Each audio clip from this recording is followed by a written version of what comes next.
All right, we just put one in there, but I might just put all three of them right now.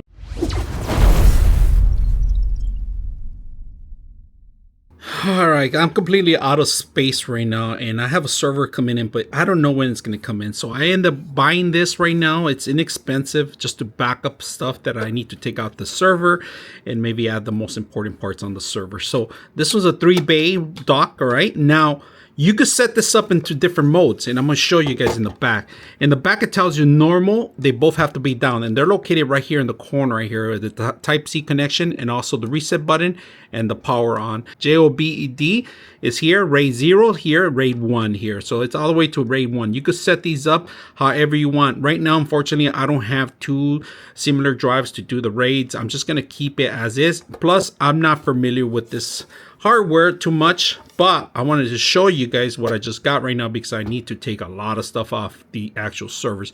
So I'm planning to connect this directly to the server, but I'm not sure if it's going to be identified in the server. I have to find out, but first I'm just going to plug it in directly and start transferring. Now let me show you the RAIDs, the different drives. All right, you got two drives for mechanical or solid state drive. All right, this is from 3.5 to 2.5, and you got two of those. All right, now the reason I got it is because I do have a lot of M.2s in here, NVMe's, if you guys could see that. So these are NVMe's, all three of them, all right, that you guys can see, from 30 millimeters all the way to 110 millimeters.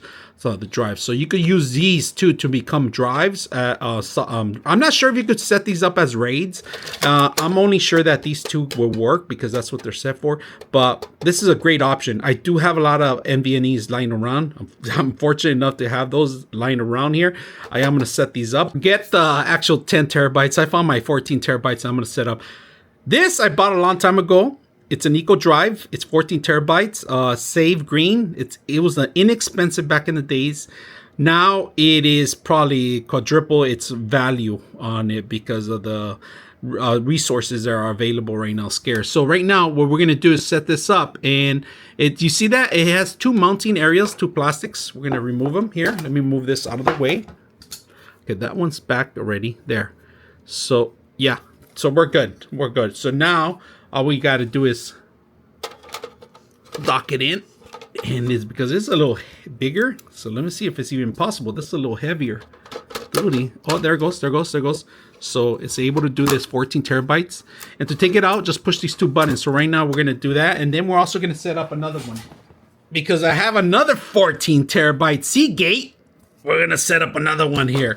So that's going to go on the secondary. And I am not going to RAID these drives, of course, because you don't want to do that on this. Especially, I just need it for emergencies, to be honest. Look how dusty it is because it's been sitting there. There it goes. Man, it was a little tug. I guess they're stacking there. I'm not sure if it's going to have enough space, but we're going to see. And this does have a fan, so let's plug them in and see if we can see both of them in there. After bringing my disk management, I'm able to see them in here, if you guys can see that. So we're going to format one, all right? We're going to properly format, simple form.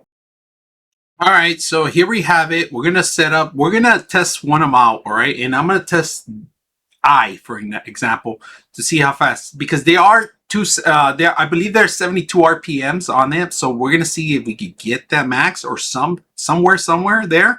So we're going to go into I first. That's the first one we have. We'll test that one out, and we're going to test all these sequences out to see how fast read and write speeds we get. All right, so let's go ahead and do that. All right, so we did finish, and the results are really good. I was very impressed with the results because what we're looking is for 150 to 250, all right? And this is far beyond the 250, so read and write speeds are really good. So either way, if you're going to transfer 18 terabytes, it might take you quite a while. These things are not solid state. This is not a SATA drive. So just to these are mechanical drive, and this is just one drive that we just tested out. So I'm pretty sure the other one's going to show the same results because they're both have the same RPMs on this. All right, so we're gonna go ahead and take the top one off. I turned it off right now, and we're gonna install an NVMe in here to see how well it works. So let's go install one right now. All right, we just put one in there, but I might just put all three of them right now because I do have plenty of them. All right, I put about 3 terabytes here. Each one's a terabyte, so We're gonna run and we're gonna test one out. I like these DX. They're pretty faster than the Crucial. So Crucial's more like a for data driven. So we're gonna test one of these fast ones. All right. Try to see if I could do this in one hand. So it locks in place. I'm gonna crank it up in the back.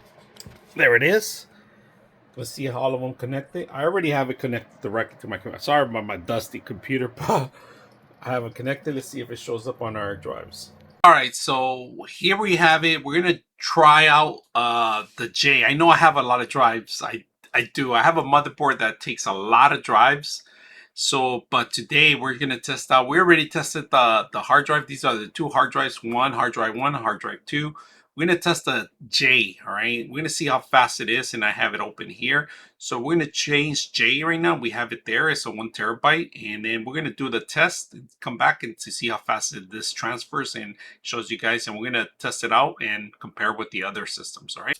All right. So we're gonna compare it, and I just brought up the actual hard drive speeds, right? And this is like the maximum speed on the drive itself. But the NVMe was giving us a lot better speeds, if you guys can see that on everything. I mean, transfer rate was extremely faster than, of course, than the drive because it's NVMe.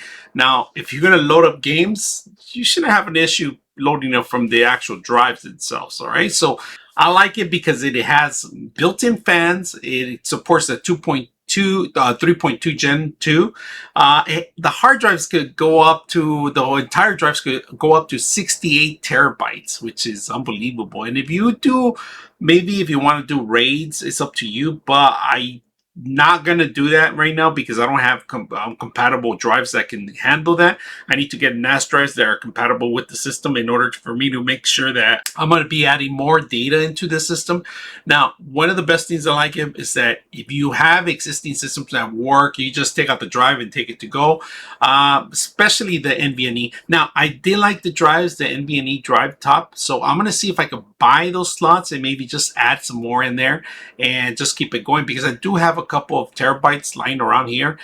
This could save you some space, especially those that are looking for a nice NAS drive or maybe somewhere you could load up your pictures and photos and other stuff. Make sure you have plenty of ventilation. Make sure there's not that much vibrations when this system's going through, and you'll enjoy it for many years. So I hope you guys enjoy this video.